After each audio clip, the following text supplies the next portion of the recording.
Assalamualaikum warahmatullahi wabarakatuh. Alhamdulillahirabbil alamin wassalatu wassalamu ala rasulillah wa ala alihi washabbihi ajmain. Alhamdulillah, segala puji bagi Allah Subhanahu wa taala atas nikmatnya dan karunia-Nya sehingga kita bisa berkumpul di majelis ilmu kita pagi hari ini. Salawat dan salam semoga tercurah kepada junjungan kita Nabi Muhammad SAW serta para keluarga dan sahabatnya. Dan insya Allah kita akan senantiasa menjadi makmum dari Nabi Muhammad SAW sampai pada hari terakhir kita di dunia Indonesia. Tanpa memperpanjang ini, mohon maaf ini karena technical problem, jadi kita agak terlambat menjemput Mas Gofar. Mohon maaf nih Cak, terlambat menjemput sampean ini. Saya kira untuk kedepannya Mas Ari ini kayaknya di bagian pengantaran saja, kayaknya pagi-pagi ini kesulitan beliau ini. Saya kira begitu. Waktu dan tempat saya persilahkan kepada Mas Gofar untuk menyampaikan kajian tafsir Ibnu Katsir. Terima kasih. Bismillahirrahmanirrahim. Assalamualaikum warahmatullahi wabarakatuh. Waalaikumsalam warahmatullahi wabarakatuh. Alhamdulillah, nahmaduhu wa nasta'inuhu wa nastaghfiruh wa natubu ilayhi wa na'udzu billahi min shururi anfusina wa min sayyiati a'malina. Man yahdihillahu fala mudilla lahu wa man yudlil fala hadiya lahu. Asyhadu an la ilaha illallah wahdahu la syarika lahu wa asyhadu anna Muhammadan abduhu wa rasuluh. يا أيها الذين آمنوا اتقوا الله حق تقاته ولا تموتن إلا وأنتم مسلمون.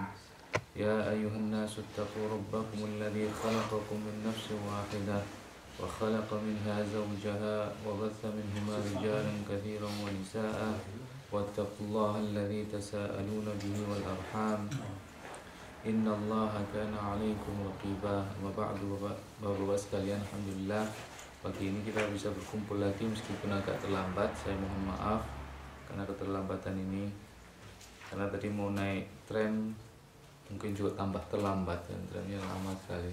Alhamdulillah Mas Hamim nelfon. Kita lanjutkan kajian ini. Sebenarnya saya ingin, beberapa minggu ini saya mendapatkan pertanyaan yang sangat mendasar dari beberapa saudara kita, dan mungkin ini tanggung jawab kita sekalian untuk menyampaikan kepada saudara-saudara kita. Ternyata banyak dari saudara-saudara kita yang bertanya tentang hal yang sangat mendasar. Misalnya adalah bagaimana dengan mandi junub. Ternyata banyak dari kita yang belum mengerti tentang mandi junub dan lain sebagainya. Tapi nanti sudah mau saya sampaikan di Al-Ikhlas nanti. Tapi seperti biasa nanti saya dimarahin oleh Mas Hamim. Kita lanjutkan dahulu kajian tafsir. Saya kalau dimarahin Mas Hamim tuh takut saya. Harus takut saya. Mereka mau kau uti-uti. Kalau boleh nggak takut. Kita telah membahas tentang tafsir Al-Ikhlas. Kemarin ada pertanyaan tentang kenapa namanya disebut dengan surat Al-Ikhlas. Karena isinya adalah tentang tauhid, yaitu mengikhlaskan peribadatan kepada Allah SWT. Sehingga kita diwajibkan ketika membaca Al-Ikhlas, kita menghayati maknanya dan menjadi ikhlas dalam beribadah kepada Allah SWT. Itu kenapa disebut Al-Ikhlas. Kemudian kita telah membahas tentang asbabun nuzulnya. Asbabun nuzulnya adalah kaum musyrikin bertanya kepada Rasulullah, unsub lana rabbak, sebutkan bagi kami nasab. Di dalam hadis lain disebutkan sif lana rabbak, sebutkan sifat-sifat Tuhanmu. Maka turunlah ayat Al-Ikhlas. Kita juga telah membahas tentang beberapa fadilah dari Al-Ikhlas, tapi saya ada beberapa yang kelupaan. Kemudian ada beberapa keutamaan yang kalau nggak salah 3. Yang pertama adalah fadilahnya adalah kalau kita banyak membaca surat Al-Ikhlas, kita akan mendapatkan kecintaan dari Allah SWT. Yaitu dari hadis yang Rasulullah SAW mengirim seseorang pada Sariyah. Nah, Sariyah itu adalah pasukan kaum muslimin yang dikirim oleh Rasulullah SAW dalam sebuah peperangan dan Rasulullah tidak mengikutinya. Tapi kalau Rasulullah mengikutinya maka disebut dengan ghazwah. Sariyah itu adalah pasukan yang dikirim oleh Rasulullah dan Rasulullah tidak mengikutinya. Tapi kalau Rasulullah mengikutinya maka disebut dengan ghazwah.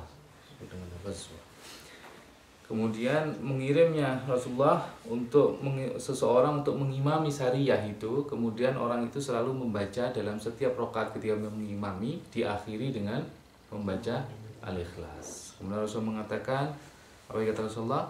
Akhbiruhu annallaha ta'ala yuhibbu.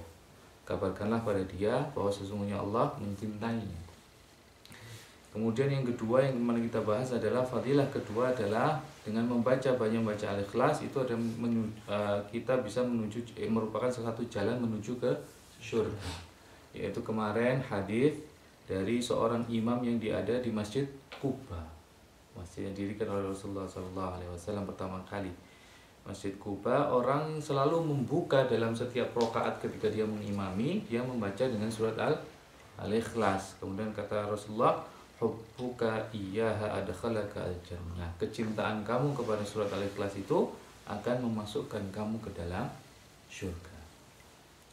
Kemudian yang terakhir kemarin fadilah ketiga adalah bahwa Al-Ikhlas itu merupakan sepertiga dari Al-Quran dan itu banyak sekali hadisnya yang sahih dari Rasulullah SAW yang menyatakan bahwa Al-Ikhlas itu sepertiga dari Al-Quran. Nah, ya ini karena berpencar-pencar di Al-Ikhlas, saya kasih tanda. Fadilah selanjutnya dari Al-Ikhlas ini adalah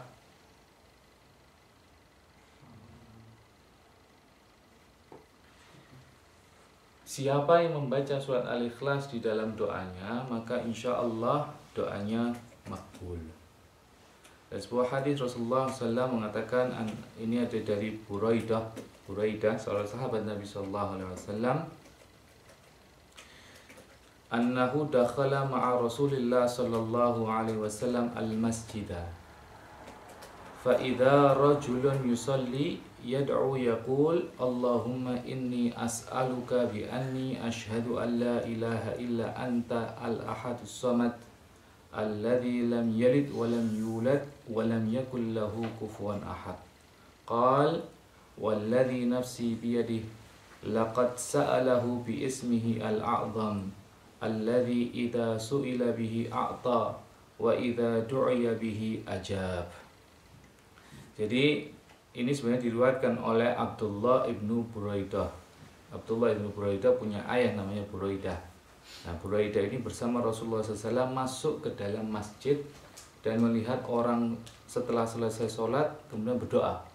Dan di doanya diawali dengan Allahumma inni as'aluka bi anni asyhadu an la ilaha illa anta al-ahadu as-samad alladzi lam yalid wa lam yulad wa lam yakul lahu kufuwan ahad.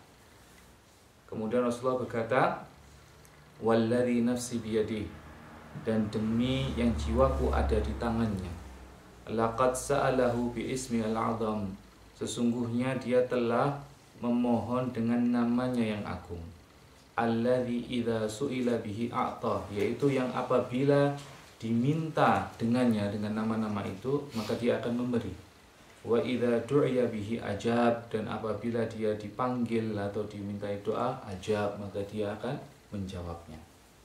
Maka ini adalah salah satu tawassul. Jadi orang ini bertawassul dengan Al-Ikhlas. Dan itu dianjurkan kita di dalam berdoa itu bertawassul dengan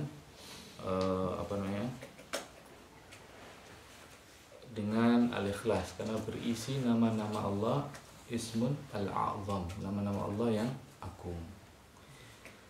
Fadilah yang lain, ini merupakan salah satu surat terbaik dari surat-surat Al-Quran yang lainnya, yaitu dari Uqbah bin Amir.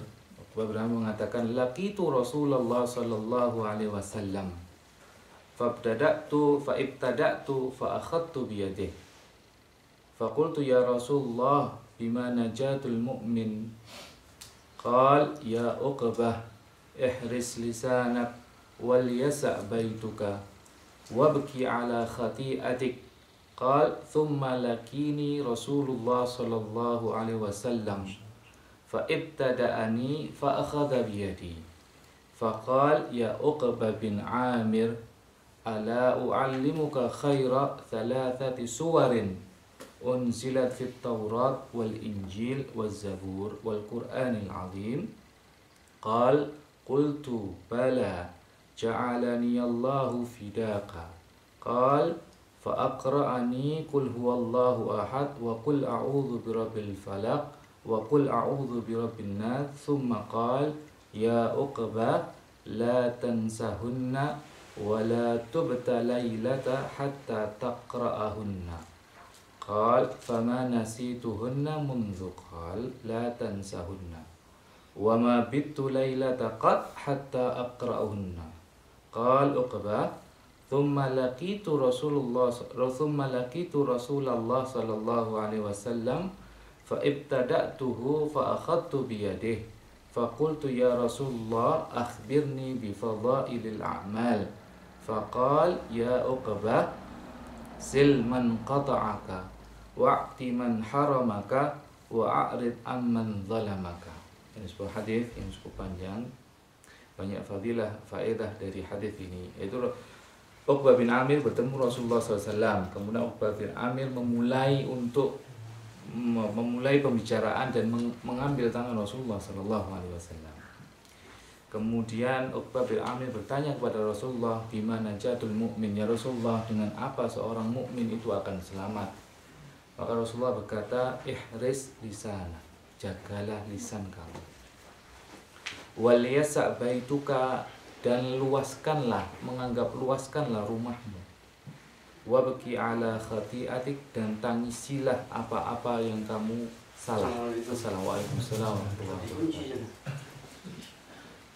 Dan wabki ala khati'atik, dan tangisilah kesalahan kamu. Kemudian thumma lakini Rasulullah, kemudian Rasulullah yang menemui Uqbah, kemudian Rasulullah yang memulai pembicaraan dan Rasulullah memegang tangan Uqbah.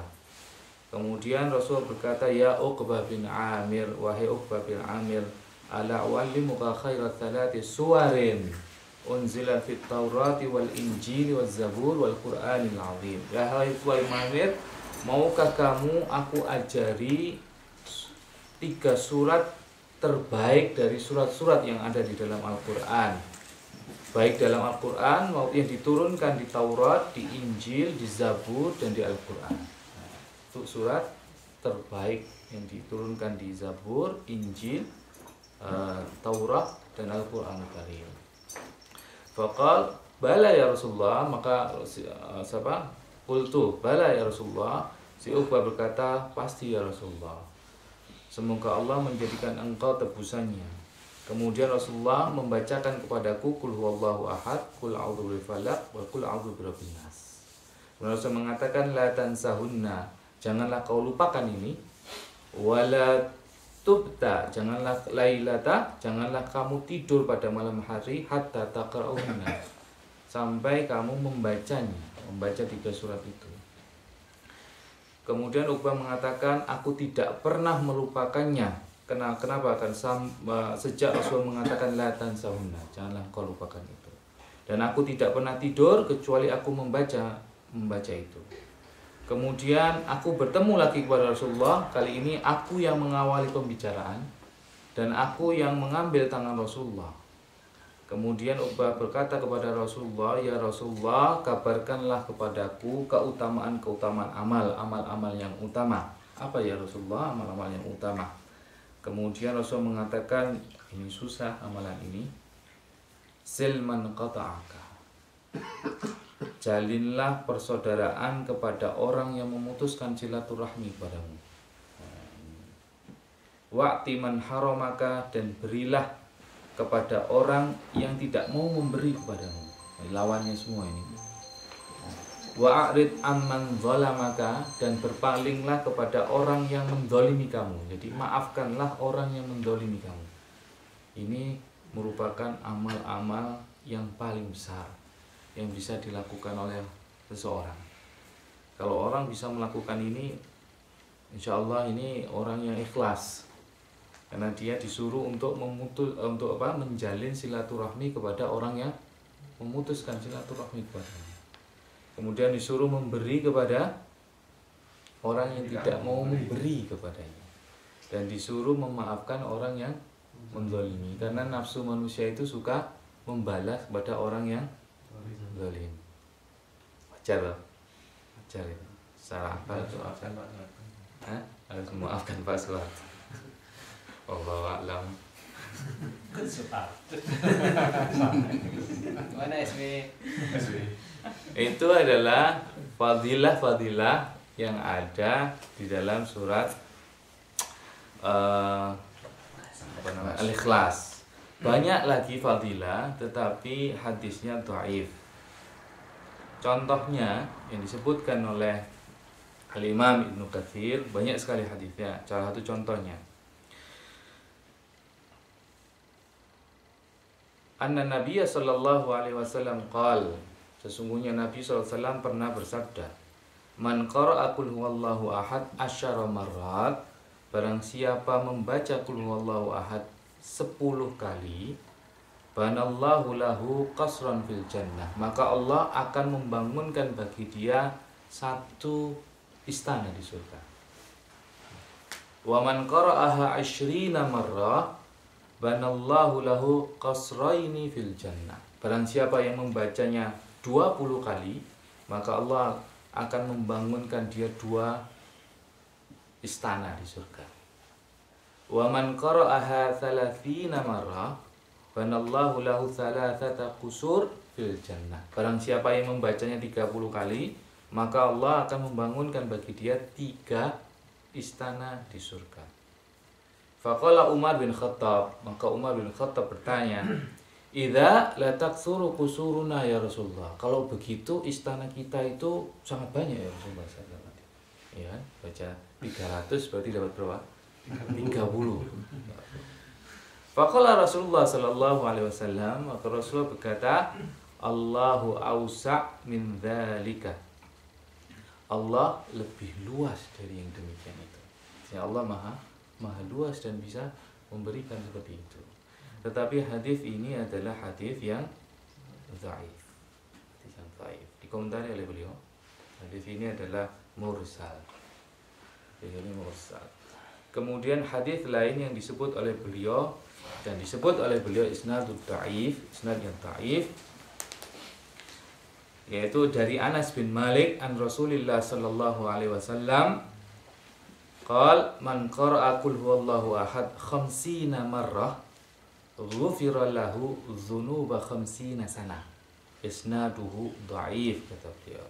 Rasulullah pernah mengatakan, barang siapa yang membaca qul huwallahu ahad 50 kali, ghufira lahu dzunub, maka diampuni, ghufira lahu dzunubu, tadi tak baca dzunuba, dzunubu 50 sana, maka dia akan diampuni dosanya 50 tahun. Jadi 1 kali 1 tahun.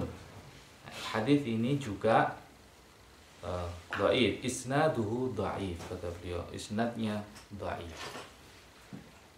Sama juga ada hadis man qara'a fi yaum, barang siapa yang membaca dalam 1 hari qul huwallahu ahad 100 marrah, qul huwallahu ahad 100 kali, kataballahu lahu alfan wa khamsami'a hasanah, maka Allah akan mencatat bagi dia 1500 kebaikan, illa ayyakuna alaihi dainun, kecuali dia kalau dia memiliki hutang.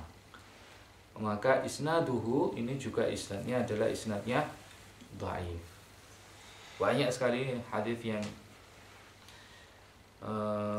yang disebutkan oleh beliau isnadnya dhaif. Maka beberapa ulama mengatakan fadilah-fadilah yang ada di dalam surat Al-Ikhlas itu fadilah yang sudah disebutkan itu semua dari hadis yang sahih.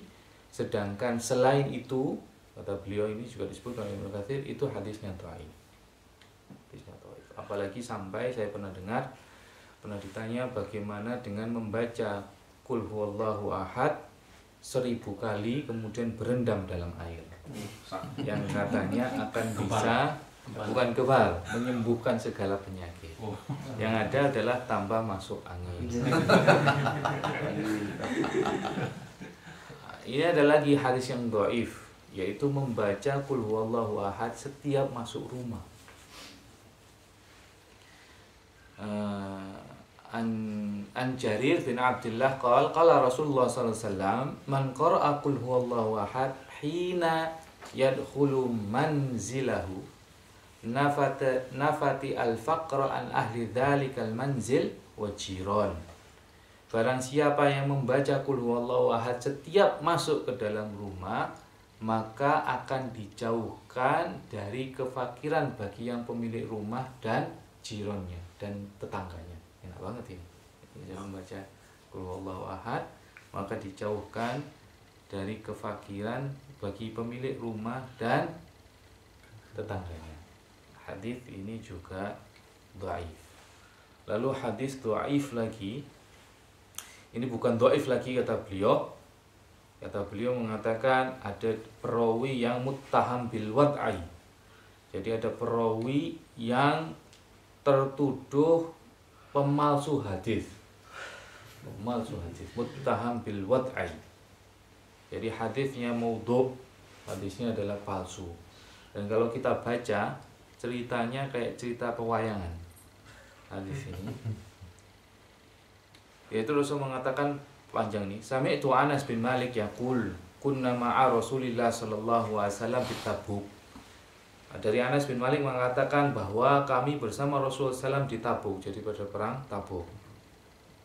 Fatala'at syamsu bidiya'i wa syia'i wa nuri lam naraha tala'at fiha madha. Kami kemudian melihat matahari itu terbit dengan sinar cahaya yang tidak pernah kami lihat dia bersinar seperti itu. Bimithlihi menura lam bimithlihi, yang tidak seperti itu. Fa'ata Jibril Nabiya sallallahu alaihi wasallam faqala ya Jibril mali ara syamsa tala'at al-yawm bidiya'i wa nuri wa syia'i lam araha tala'at bimithli fima madha. Ya Jibril, ada apa ini? Kok aku melihat matahari ini bersinar tidak seperti biasanya? Tidak pernah aku melihat matahari seperti ini. Qal inna dzalika Muawiyah bin Muawiyah al-Laythi mata bil Madinah al-yawm. Kata Jibril, sesungguhnya Muawiyah bin Muawiyah al-Laythi itu meninggal di Madinah hari ini.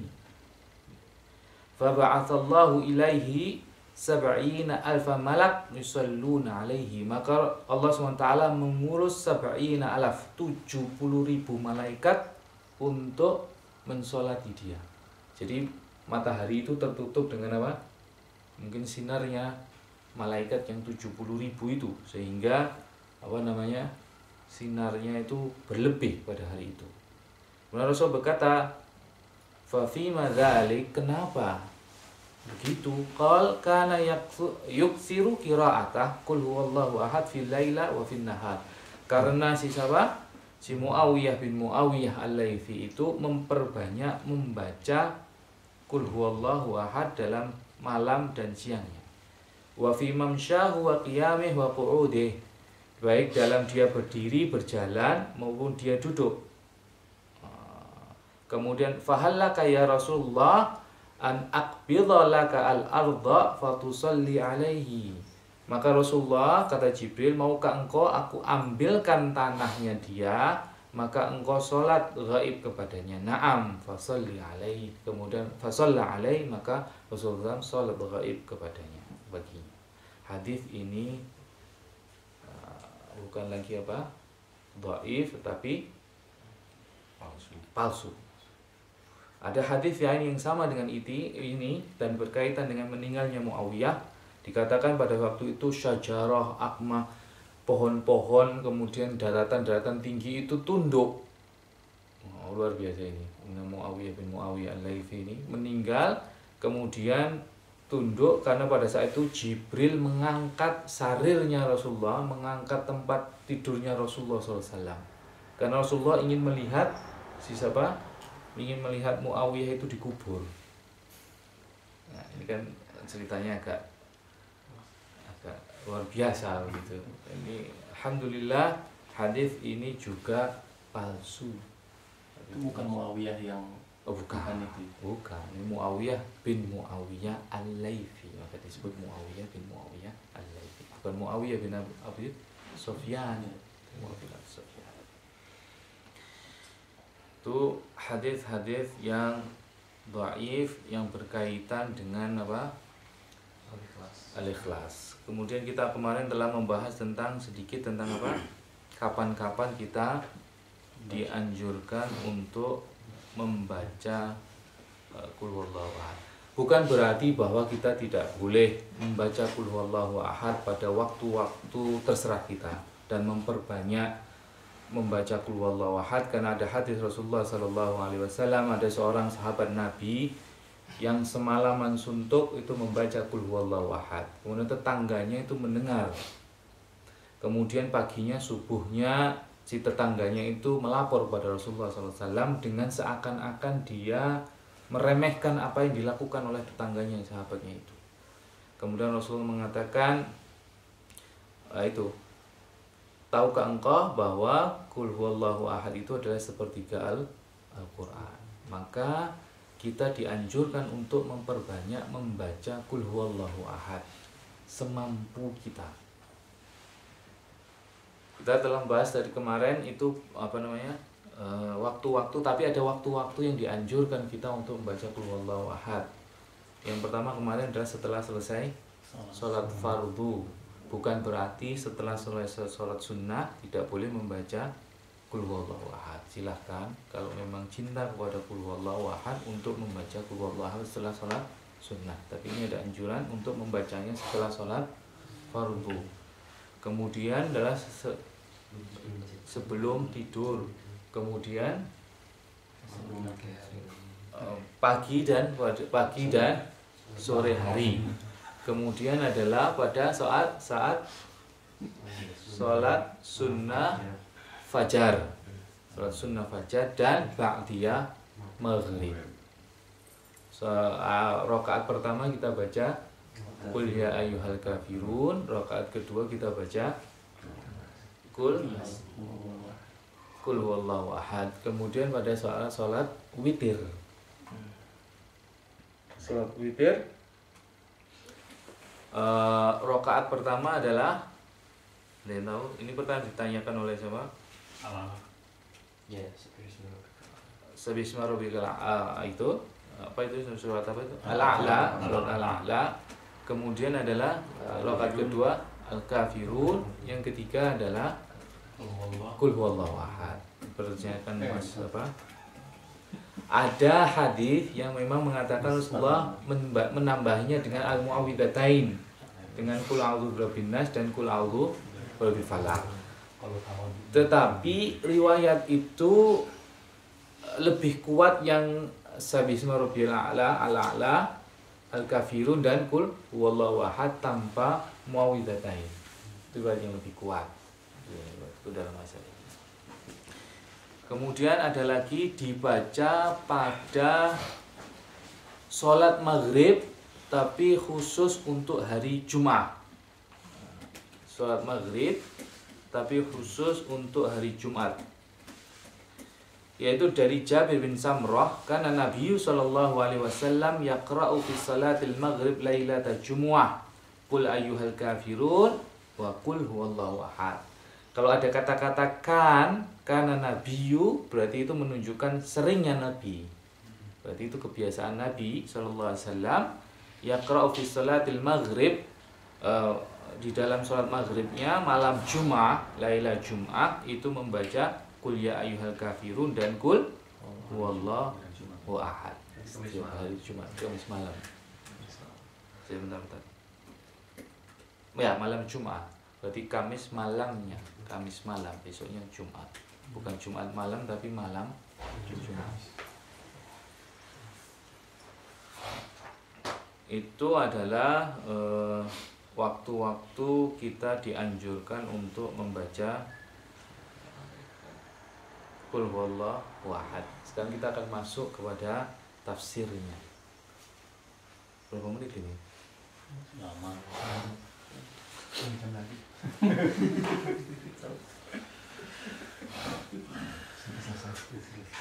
Pertama, qul huwallahu ahad.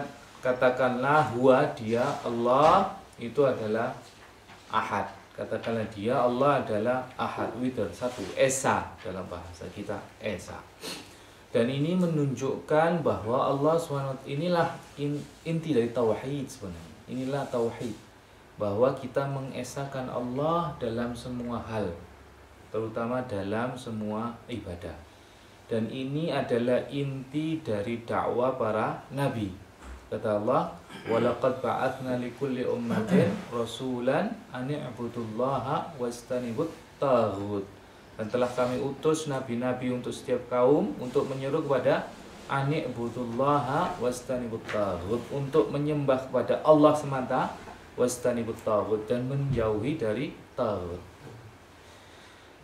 Nah, tauhid ini inti dakwah Islam. Jadi kalau ada yang mengatakan inti dakwah Islam adalah politik, khilafah, nah, inti dakwah Islam adalah tauhid. Banyak para nabi yang tidak punya pengikut. Banyak para nabi yang tidak menjadi khalifah. Tapi ya intinya begini, intinya adalah untuk wa ma umiru illa liya'budullaha mukhlishina lahuddin. Dan tidaklah kita ini disuruh, diperintah hanya untuk beribadah kepada Allah SWT. Dan tauhid ini modal. Karena kita bisa masuk surga karena tauhid.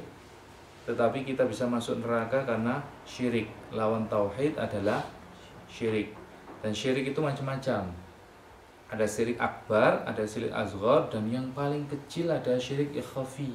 Kata Rasulullah, syirik yang tidak terlihat. Yang kata Rasulullah SAW itu seperti langkah-langkahnya semut di atas batu hitam pada malam gelap gulita. Dulu saya ini ada satu guru saya, termasuk kakek saya, itu sangat teliti terhadap perkataan yang tidak beradab menurut beliau terhadap Allah SWT.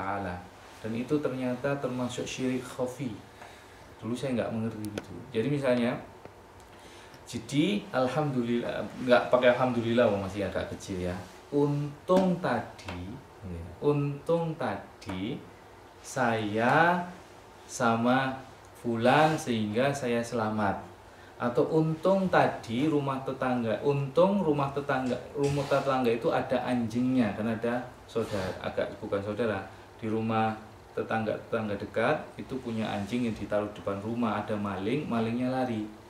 Kemudian saya katakan untung ada anjingnya sehingga rumahnya tidak kemasukan maling.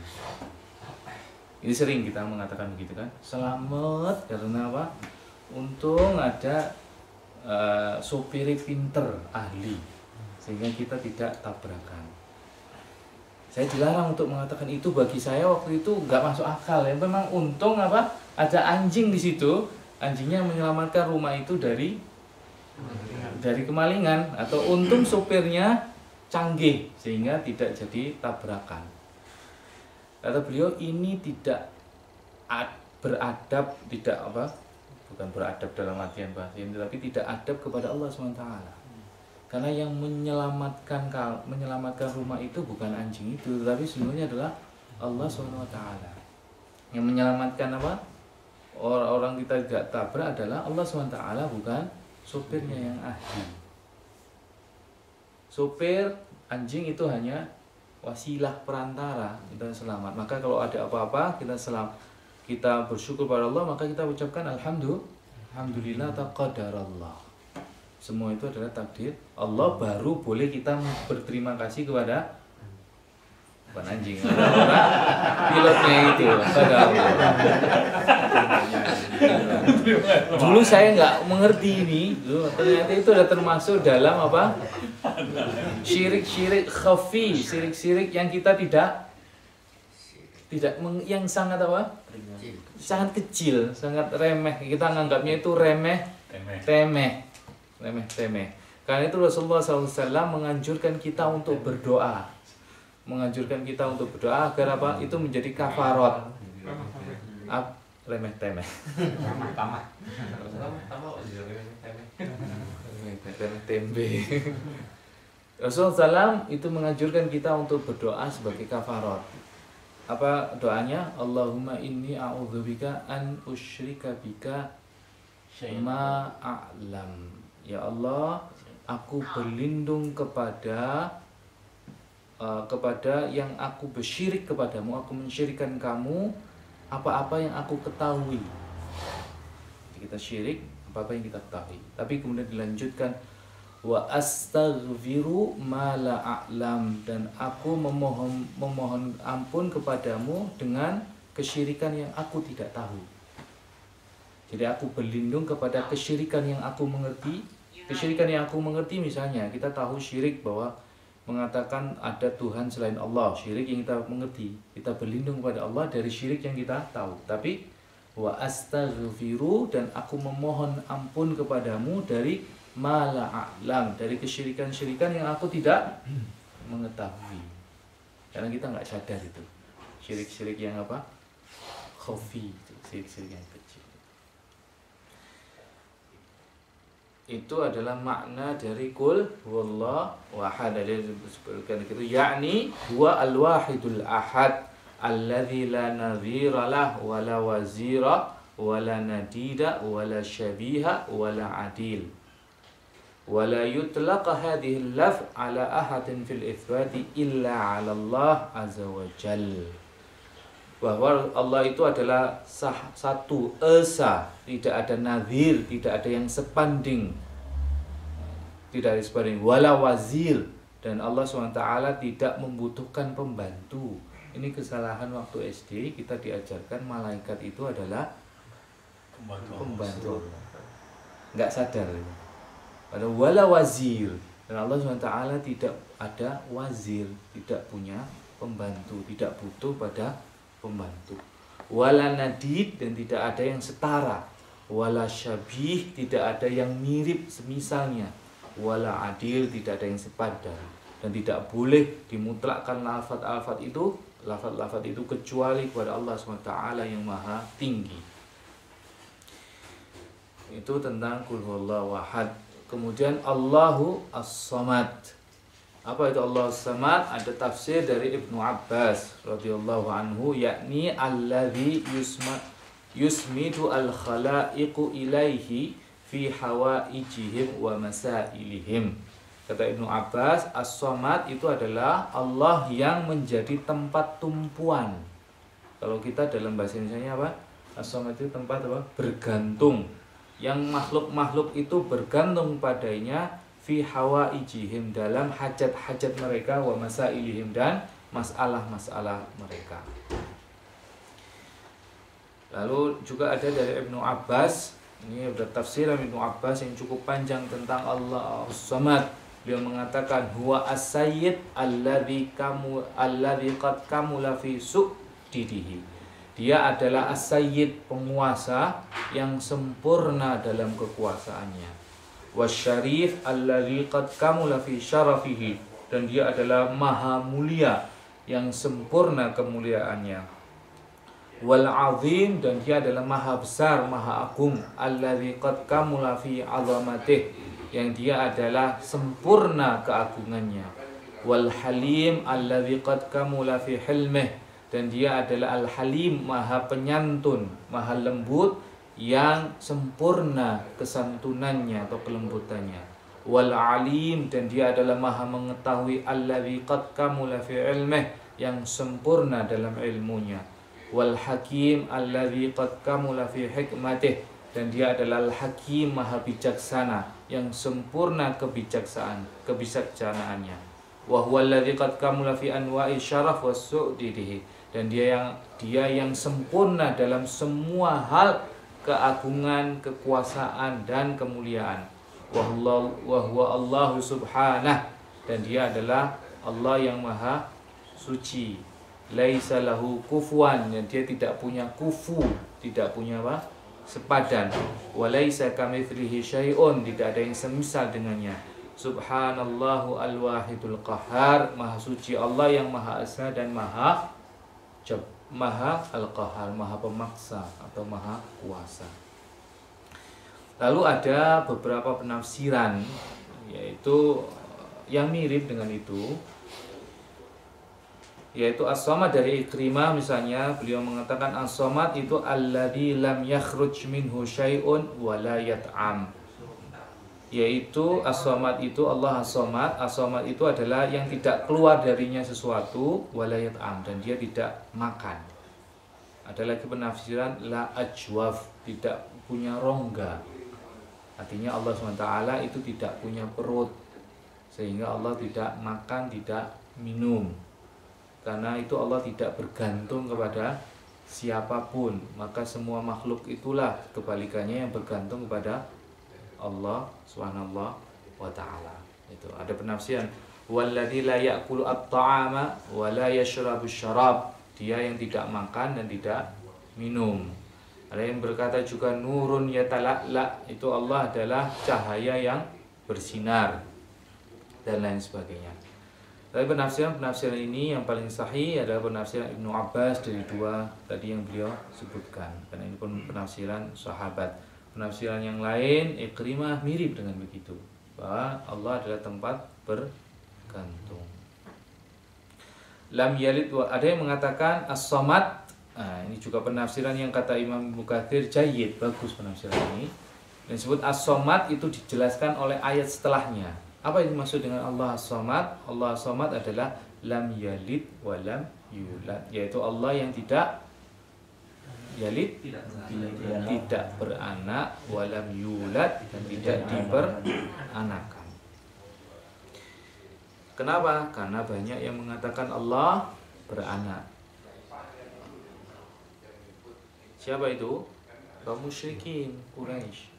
Kaum musyrikin itu mengatakan malaikat itu adalah putri-putri Allah. Waliyahulillah. Dan Nasrani mengatakan Isa ibnu Maryam anak Allah ibnullah. Kalau Yahudi mengatakan Uzair ibnullah.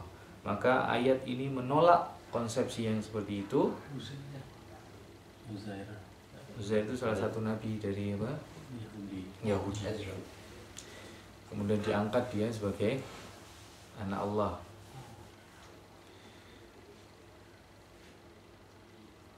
Ini sama kata beliau dengan perkataan Allah, yaitu firman Allah, Badi'us samawati wal ard anna yakunu lahu walad wa lam takun lahu sahibatan wa khalaqa kulla syai'. Yaitu dalam surat Al-An'am ayat 101 Allah mengatakan Badi'us samawati wal ard, Allah lah yang menciptakan langit dan bumi. Anna yakunu lahu walad, lalu bagaimana kalau begitu dia memiliki anak? Walam takun lahu sahibah, sementara dia tidak punya istri. Sahibah, tidak punya istri. Wa khalaqa kulla syai', dan Allah yang menciptakan segala sesuatu. Dalam ayat lain Allah mengatakan wa qalu ittakhadhar rahmanu walada laqad ji'tum syai'an idda takadus samawati yatafattarna minhu wa tanshaqqal ardu wa takhirul jibalu hadda an da'u lirahmani walada wa ma yanbaghi lirahmani an yattakhidha walada in kullu man fis samawati wal ard illa atar rahmana 'abdan laqad ahsahum wa 'addahum 'adda wa kulluhum atihi yaumal qiyamati farda. Kata Allah, dan mereka berkata sesungguhnya Ar-Rahman, yaitu Allah itu mengambil anak. Terus kata Allah, laqad ji'tum syai'an idda. Itu perkataan kamu itu kalian telah mendatangkan sesuatu yang iddah, suatu kemungkaran yang besar, sesuatu kesusahan yang besar. Takadus samawati yatafattarna minhu, sampai langit itu hampir pecah, yatafattarna minhu. Wa tanshaqqul ardu, dan bumi itu hampir saja terbelah. Wa takhirul jibalu hadda, dan hampir jibal, gunung-gunung itu jatuh hancur. Hadda anda'au, kenapa? Karena mereka mendakwakan lirrahman, bagi Allah, anak. Wa ma yanbaghi lirrahmani ayattakhidha walada, tidak layak bagi yang Rahman itu mengambil anak. In kullu man fis samawati wal illa atar rahman abdan, tidaklah ada yang di langit dan di bumi kecuali akan datang kepada Rahman, kepada Allah sebagai hamba. Laqad ahsahum wa addahum adda, dia Allah telah menghitung dan membuat perhitungan dengan terinci bagi makhluk-makhluknya. Wa kulluhum atihi yaumal qiyamati farda, dan setiap makhluk itu akan datang pada hari kiamat sendiri-sendiri. Wa qala ta'ala wa qalu ittakhadha ar-rahman al-walad subhanahu bal ibadu mukramun la yasbiqunahu bil qawli wa hum bi amrihim ya'malun. Dan mereka kaum kafir Quraisy berkata, sesungguhnya Allah mengambil anak, maha suci Allah, bal ibadul mukramun, tetapi mereka itu adalah hamba-hamba yang dimuliakan. Maksudnya ini malaikat, karena kafir Quraisy mengatakan malaikat itu anak-anak Allah. Ibadul mukramun la yasbiqunahu bil qawli wa hum bi amrihim ya'malun, dan mereka malaikat itu tidak pernah mendahului dalam perkataan, wa hum bi amrihi ya'malun, dan terhadap perintah-perintah Allah mereka melakukannya. Nah, ini ada juga yang mengatakan bahwa Allah itu punya nasab dengan jin-jin. Jadi jin itu, ada yang mengatakan ada jin itu istri Allah. Yaitu siapa jin yang merupakan istri Allah? Dianggap orang kafir Quraisy jin itu istri Allah. Uzza. Uzza itu perempuan. Itu adalah jin perempuan yang dianggap istrinya Allah. Dan nanti ada seorang sahabat yang disuruh oleh Rasulullah ketika Fathul Mekah untuk menghancurkan tempat peribadahan pada Uzza itu. Kemudian keluarlah jin perempuan di situ. Di tangannya, kalau nggak salah tangannya 4. Kemudian di perang dengan pedang, kemudian ditebas lehernya si Uzza itu. Kemudian balik pada Rasulullah, sahabat itu kemudian kata Rasul, kamu belum membunuhnya. Kemudian disuruh balik. Kemudian patung-patungnya dia dijatuhkan, kemudian selesailah Uzza sudah meninggal. Berarti bisa terlihat ini. Iya, dia mungkin marah jinnya, sehingga jinnya menampakkan dirinya.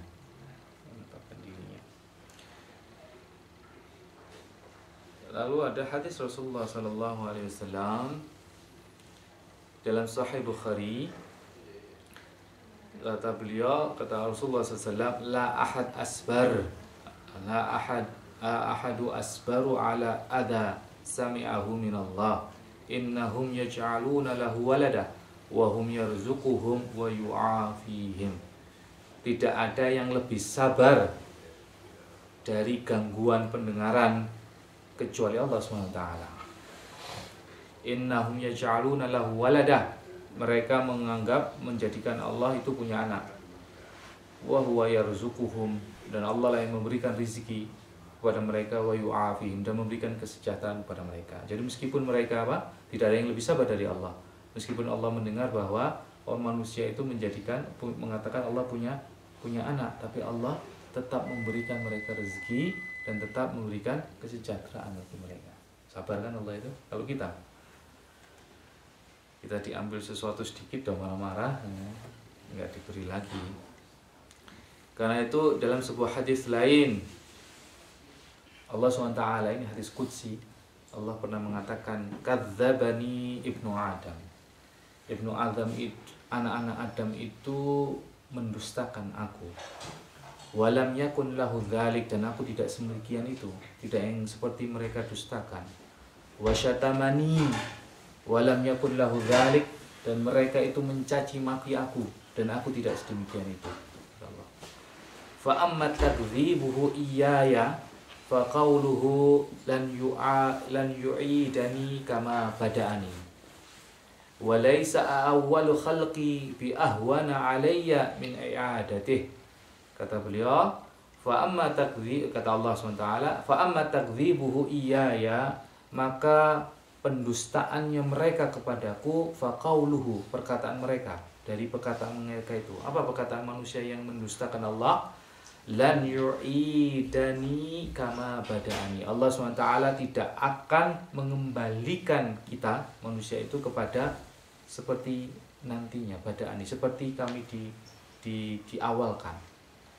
Kata kemudian Allah mengatakan walaisa awwalu khalqi, dan tidaklah awal penciptaan itu bi ahwana alayya, lebih mudah bagiku, min i'adatih, dari mengembalikannya. Jadi kita itu tidak percaya bahwa kita akan dibangkitkan kembali dari mati seperti kita waktu hidup. Itu adalah takdzib, itu adalah kebohongan, kedustaan kita kepada Allah. Kata Allah, tidaklah aku ciptakan yang awal, penciptaan awal itu lebih mudah daripada membangkitkannya mereka. Sama-sama mudah menciptakan awal ataupun membangkitkan, menyerupakan dari ciptaan yang pertama. Wa amma syatmuhu iyaya faqaulu ittakhadallahu walada wa ana al-ahad as-samad alladzi lam yalid wa lam yulad wa lam yakul lahu kufuwan ahad. Adapun cacian maki mereka kepadaku adalah perkataan mereka, sesungguhnya Allah mengambil anak. Wa ana al-ahad as-samad, aku ini adalah maha ahad, maha esa, as-samad, maha bergantung, alladzi lam yalid wa lam yulad, yang tidak beranak dan tidak diperanakkan, wa lam yakul lahu kufuwan ahad, dan tidak ada yang semisal dengan aku sesuatu apapun, semisal dengan dia sesuatu apapun. Intaha akhiru tafsir suratul Ikhlas, akhir dari surat Al-Ikhlas, wallahu a'lam bishawab. Ini adalah akhir dari surat Al-Ikhlas. Selesai tafsirnya. Ada tambahan lagi ya? Saya 10 menit, 15 menit. Pingin, nggak tahu cukup 10 menit atau 15 menit.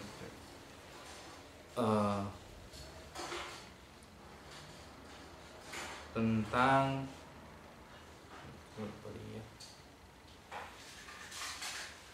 sebenarnya saya mau mengisinya untuk al-islah, tapi saya ikut sedikit karena ada beberapa pertanyaan, bukan satu, beberapa pertanyaan tentang ini. Beberapa pertanyaan, misalnya pertanyaan Mas apa? Tuan Muhammad Dian kan, Mas? Sorry guys, aku lupa. Masih pecat ya. Mas-solihin tentang apakah ini berkaitan juga, sehingga saya ingin agak melebarkannya. Apakah kita kalau memandikan mayat atau menguburkan mayat harus mandi junub? Kemudian ada saudara kita bertanya tentang tata cara mandi junub. Dan ini bukan aib, ini sesuatu yang azim, sesuatu yang besar pertanyaan ini. Sesuatu yang besar. Karena saya sendiri belum tentu tahu yang detail tentang tata cara mandi junub. Karena itu, kemudian ada pertanyaan lagi, apakah karena ada saudara kita membaca mandi Jumat itu wajib atau tidak wajib? Ada yang mengatakan wajib karena dia membaca buku wajib yang mewajibkan mandi Jumat. Mandi Jumat karena beliau saudara kita membaca Bulughul Maram. Di Bulughul Maram itu ada hadis Rasulullah SAW mengatakan al-ghusl jum'ah wajibun likulli muhtalimin. Sesungguhnya mandi wajib itu adalah mandi Jumat itu wajib likulli muhtalim, bagi siapa. Muhtalim itu diterjemahkan di situ sebagai orang yang baligh. Jadi wajib itu wajib bagi laki-laki yang baligh. Mandi apa? Mandi Jumat.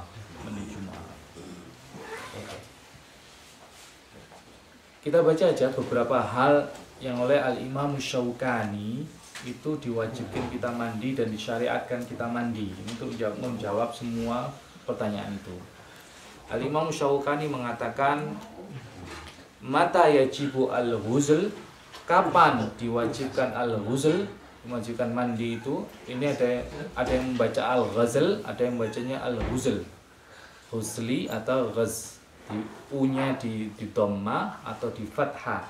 Kebanyakan ahli fikih mendommahkan. Sedangkan beberapa ulama memfathahkan ghazal. Beliau mengatakan yajibu bi khurujil mani bi syahwatin walau bitafakkurin. Maka wajiblah mandi itu dengan keluarnya mani. Tapi beliau mensifati tidak semua keluar mani itu wajib mandi. Yaitu semua keluar mani bisyahwatin, dengan syahwat. Walau bitafakkurin, meskipun, nah ini beliau sifatkan lagi, walau bitafakkur, meskipun hanya berpikir. Jadi mengangan-angan, kemudian keluar mani, maka wajib mandi. Tapi keluar mani itu wajib kalau dia dengan syahwat. Kalau tidak syahwat maka tidak wajib mandi. Ada loh orang punya penyakit keluar mani, beberapa saat keluar mani.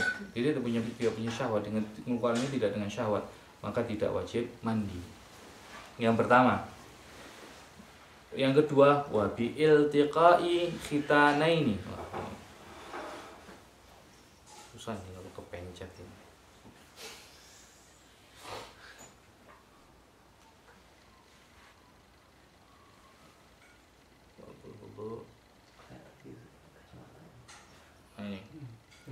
Wa bi iltiqai khitanaini, dan ketika bertemunya dua khitan. Nah, bertemunya dua khitan meskipun tidak keluar wajib mandi.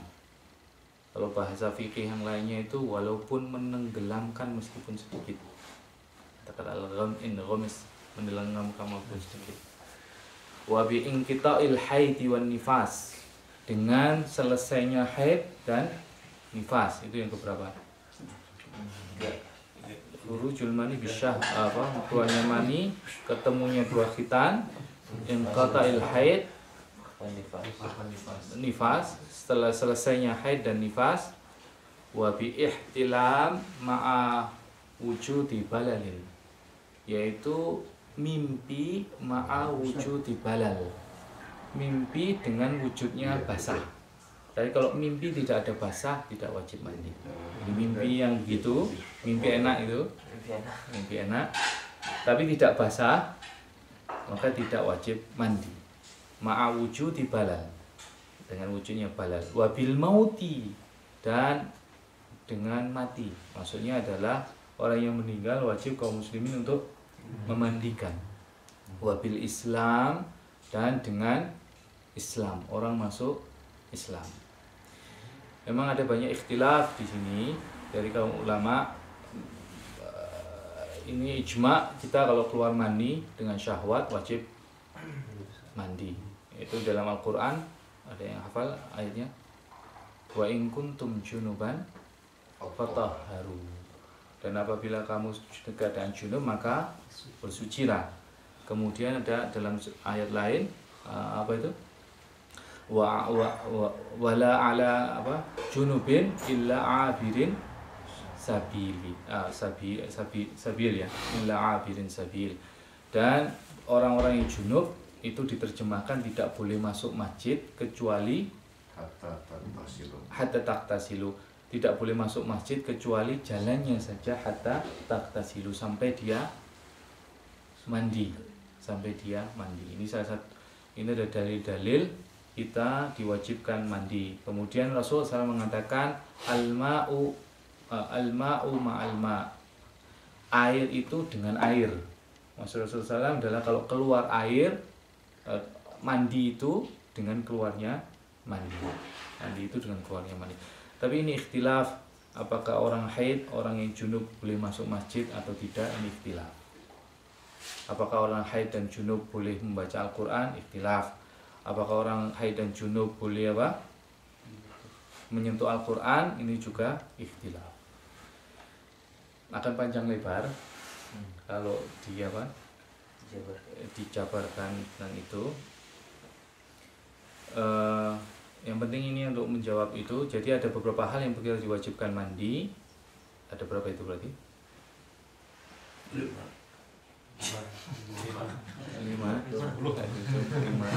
Yang terakhir wabil 6 hal yang Imam Syaukani itu apa namanya? Itu harus wajib mandi, meskipun ada tambahan dalam mazhab Syafi'iyah yaitu tentang wiladah, orang yang baru melahirkan walaupun tidak nifas. Jadi orang melahirkan tidak nifas, tidak keluar darahnya itu tetap wajib mandi junub. Nah, terakhir yang bil Islam, orang yang baru masuk Islam ini juga ikhtilaf.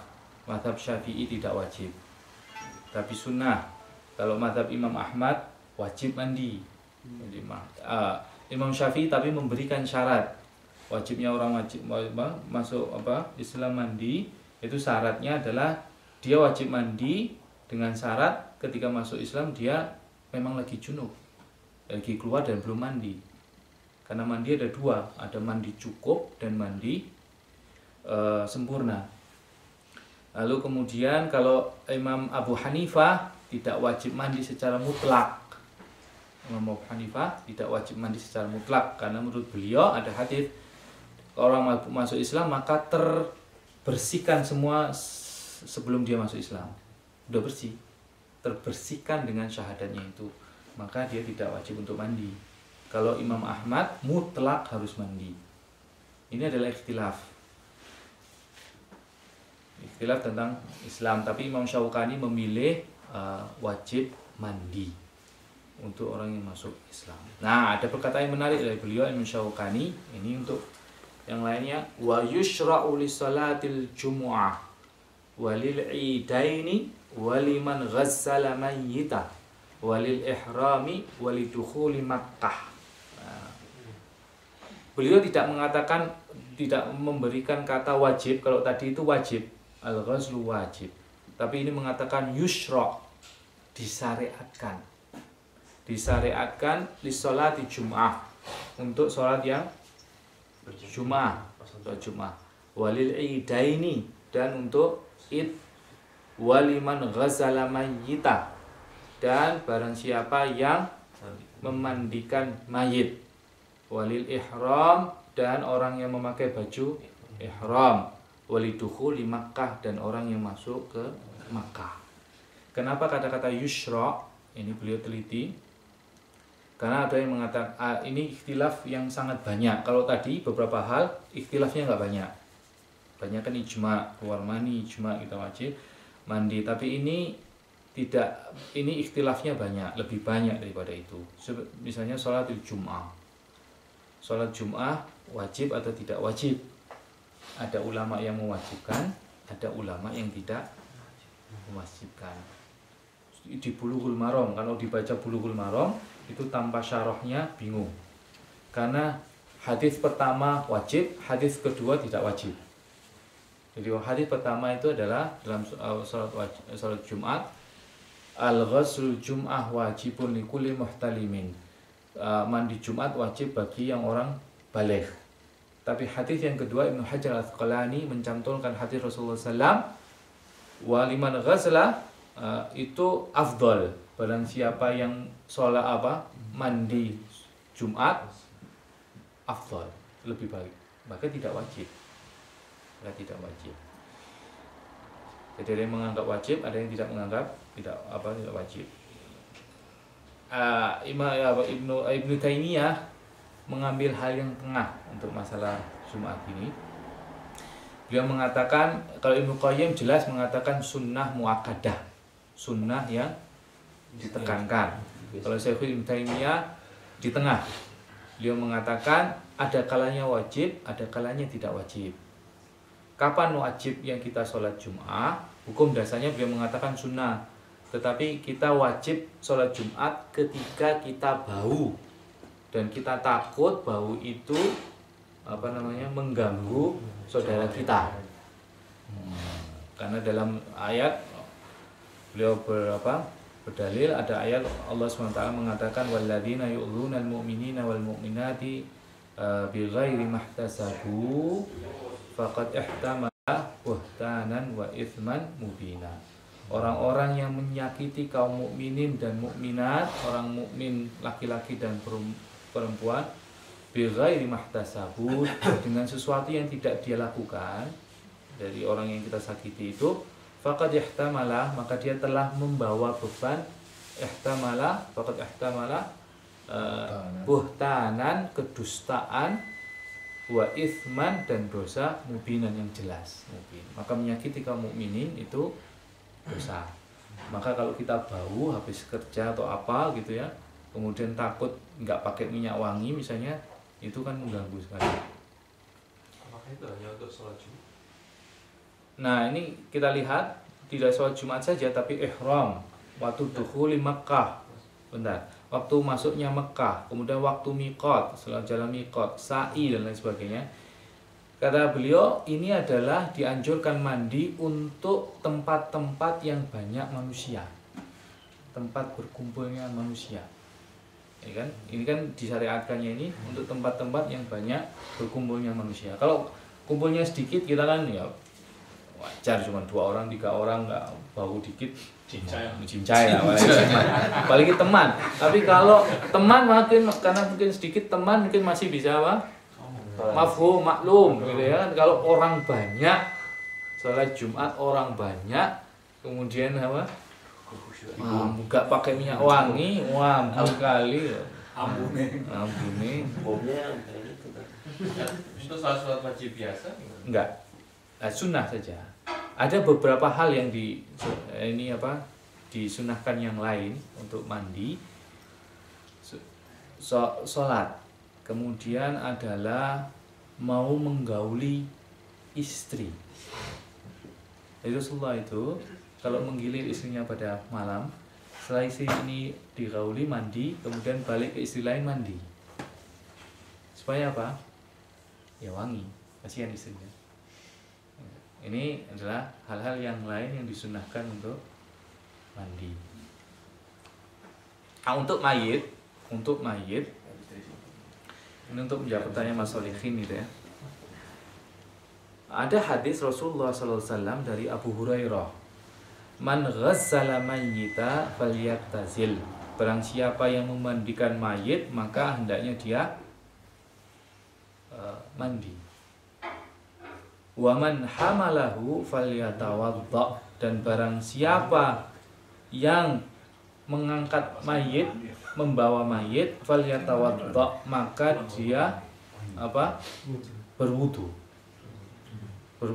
Tapi ada hadis lain dari Sa'id Al-Khudri radhiyallahu an, kata beliau, kunna ghazzala mayyita, kami itu pernah memandikan mayit, wa kunna yaghtasil, dan di sebagian dari kami mandi, sebagian lain tidak mandi.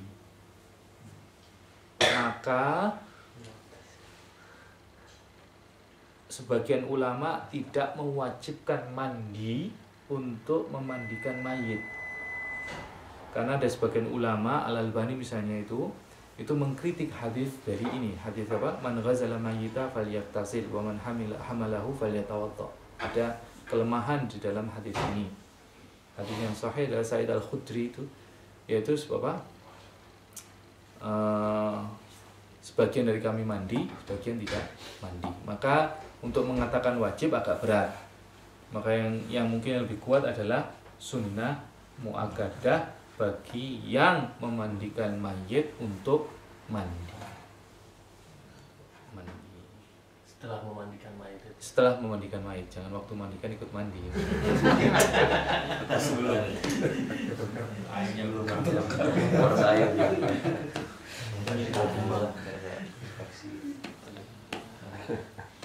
Akan panjang kalau kita membahas tentang tata cara mandinya, akan ada mandi cukup dan mandi wajib. Insyaallah akan saya sampaikan di al-islah nanti. Insyaallah. Allahu a'lam bishawab. Assalamualaikum warahmatullahi wabarakatuh. Waalaikumsalam warahmatullahi wabarakatuh. Terima kasih Mas Gofar dan bapak-bapak dan ibu sekalian. Karena waktunya sudah hampir jam 8 ini, jadi nanti kalau ada pertanyaan yang menyangkut itu mungkin bisa diteruskan pada minggu berikutnya.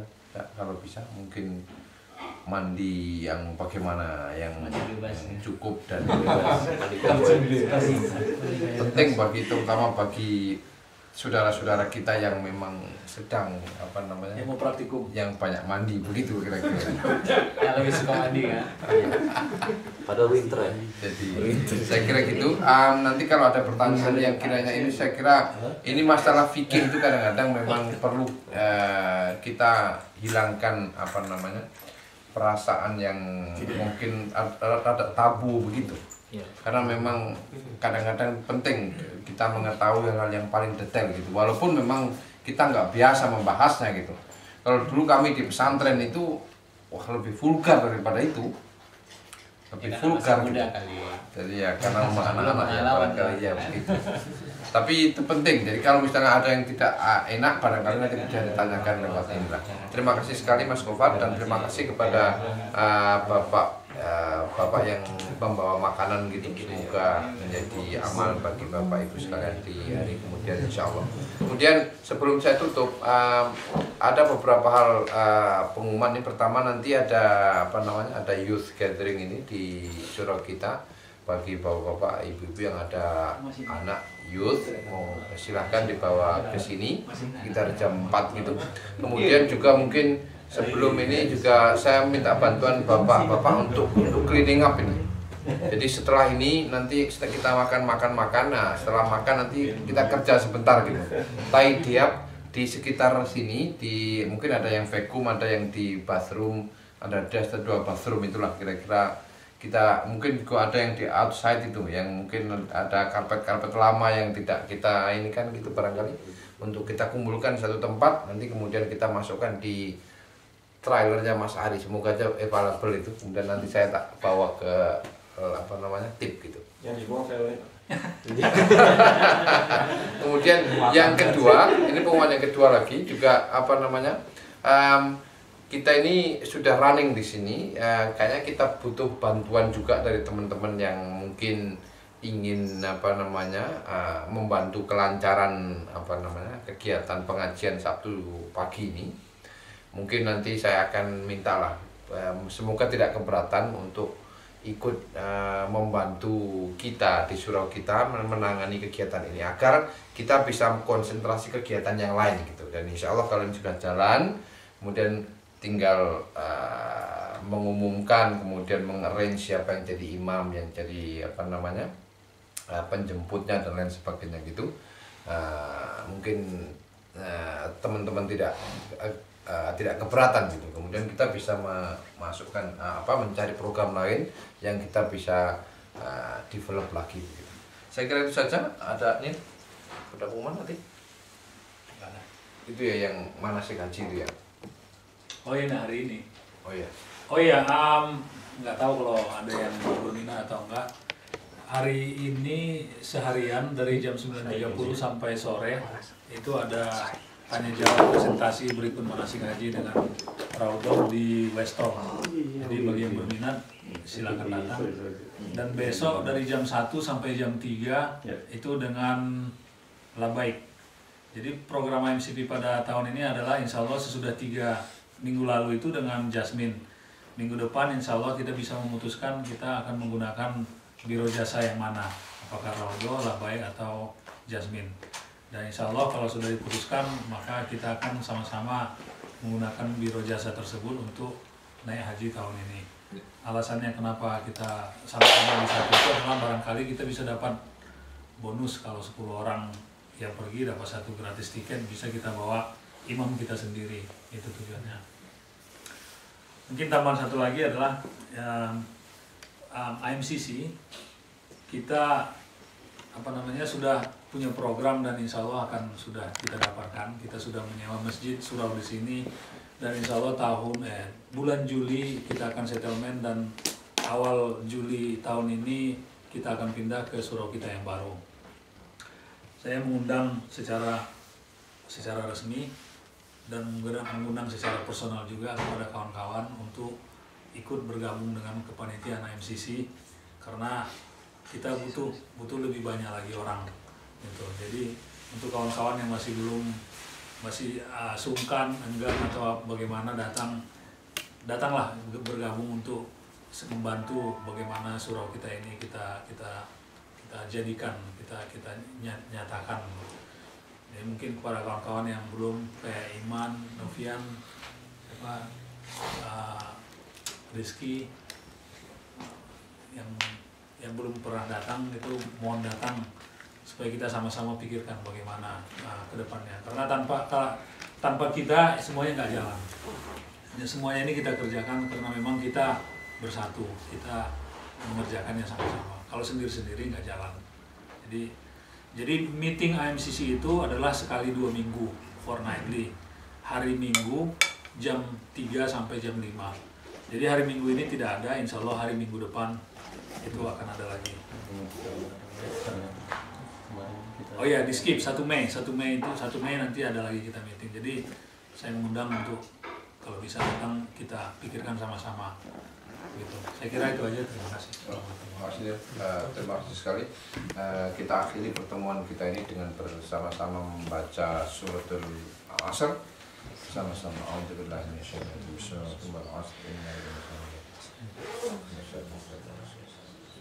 Terima kasih. Assalamualaikum warahmatullahi wabarakatuh.